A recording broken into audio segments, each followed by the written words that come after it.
It's in fact beautiful to.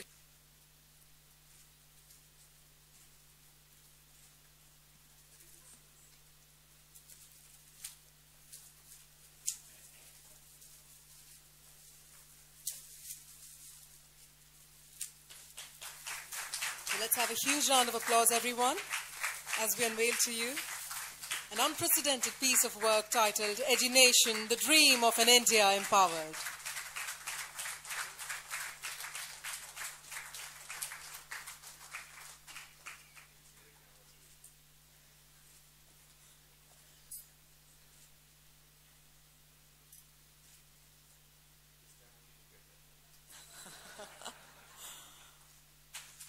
A beautiful personal memory there for sir, indeed.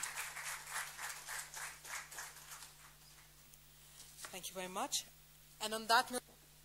Good evening, Dr. Pillai. How educated are you?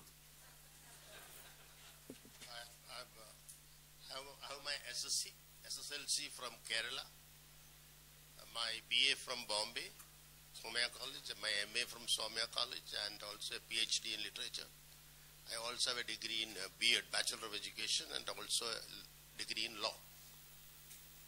Were you good at studies? My God. I was always... If he has to make a visiting card, it has to be a book. I was always... in SSLC, I had about 68%. Then I had between 50 and 55, 60% throughout. 55%. What gave you this idea of educating children and educating? Where did it start? It happened by an accident that there was a school for sale, and along with my brother, we took over that school and started classes up to 5th standard. Those were the years in 1970, government stopped English medium schools. All over the country, they stopped aiding any English medium schools. So we started with 5th standard in 1970. Then, what kind of accident was that, in the sense that why did you decide to choose a school to buy or to help? See, I was a lecturer in Somaiya College up to 1970. Then, I was teaching technical English, and it was an aided college, and we had to sit there for 8 hours without work. So I resigned that and started the school. That's how it was. How many students did you start with? I had initially about 30 or 40, then it went to 400, and we reached up to 9th standard. Then we realized that we need permission in 1975. Oh.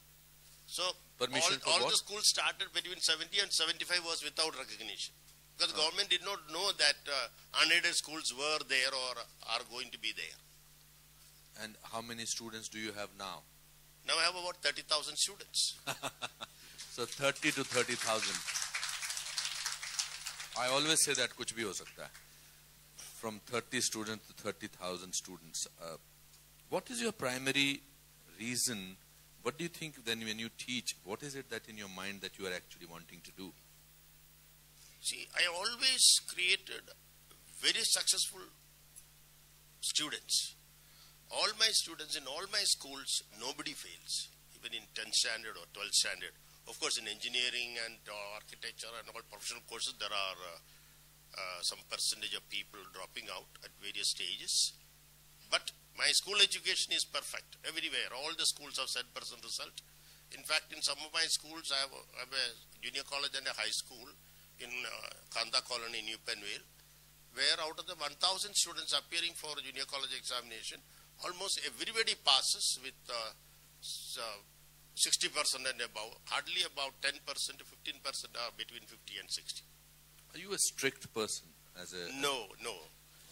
We see, what we did was, we were invited to start schools in New Bombay.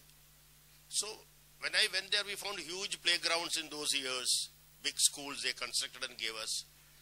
And then we created a lot of activities in the school. So, we kept the students occupied throughout activities and learning process, sports, games, cultural activities. And therefore, children started coming to school. In fact, in a Marathi medium school, I started a swimming pool also in the 90s. In a Marathi medium school, aided school, there is a swimming pool. And the students parents pay about 150 rupees or something like that for that annually. And that's how we made the education very interesting for students, and therefore we don't have any dropouts. You still not answered my question. Are you a strict teacher? I think in the 70s to 75 to 80s we used to beat up children. Exactly. I went to a school where every class... But not after 80s. I think I have beaten up children during this period, and parents wanted us to beat children. My parents all sent me to the school only for that reason. देखो, education तो हो जाएगी पर मार थोड़ी सी खा ले life के बारे में. What is one lesson you have learnt yourself about education while when you teach so much or when you have these educational institutions, etc.? What is one lesson that you've learned? See, early in life I've learned about the poverty of people and how poverty can lead to educational failure. And therefore I felt that education is the only way that you can change the face of the nation. And, edunation is basically career building. It is basically institution building.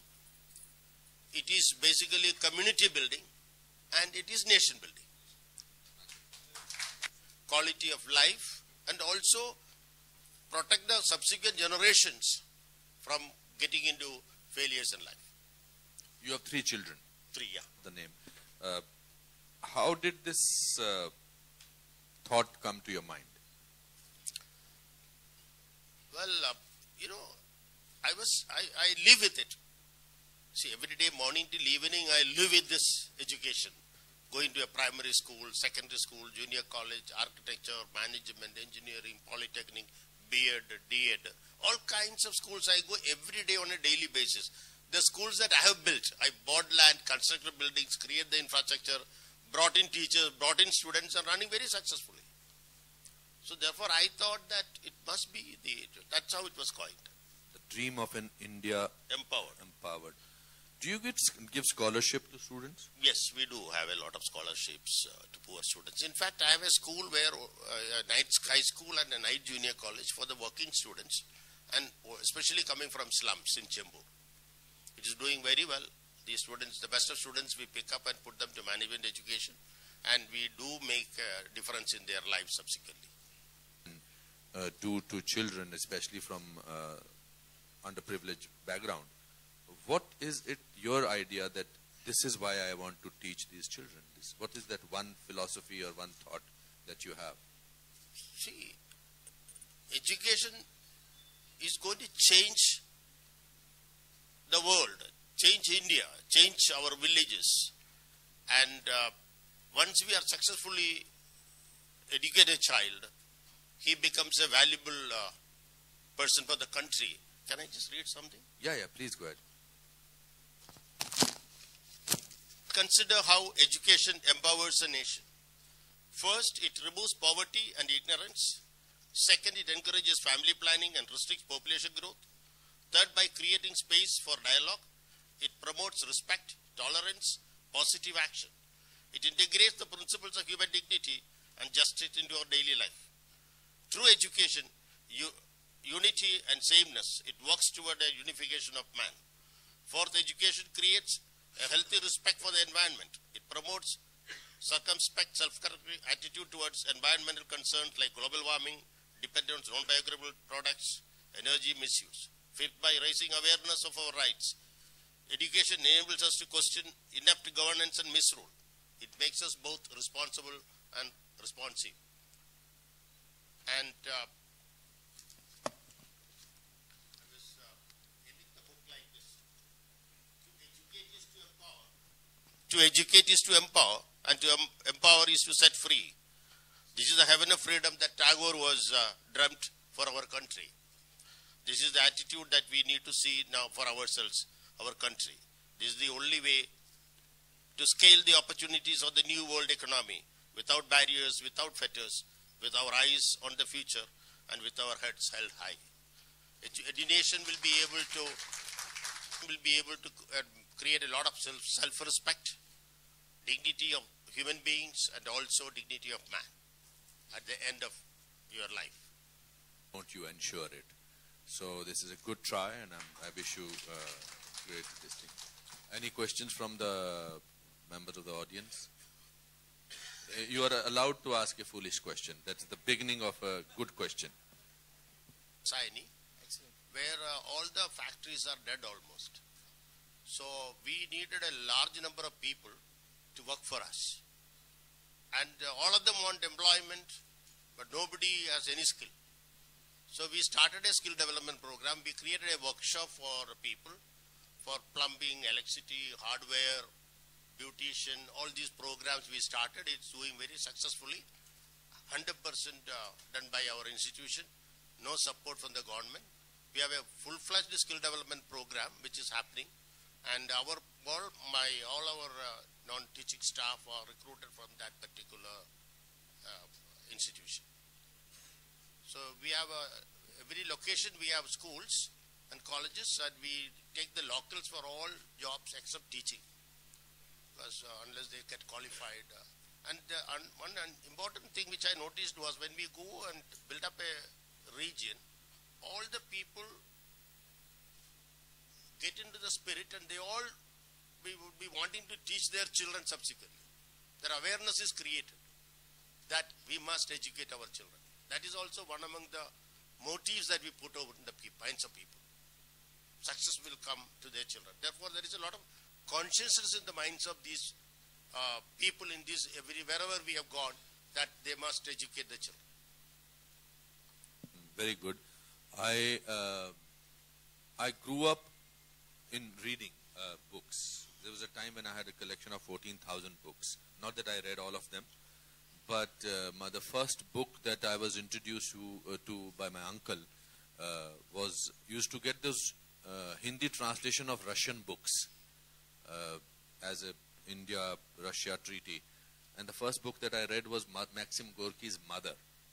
And I found it amazing, the reading process, because reading, as an actor, when I teach, as an actor, I think it's very important to read. As a person, it's very important to read because it expands your imagination.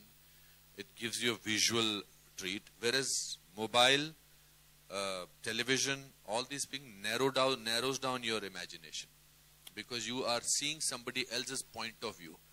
On a dark, wintry night, it was drizzling, and there was this man with a hat standing under a lamp post.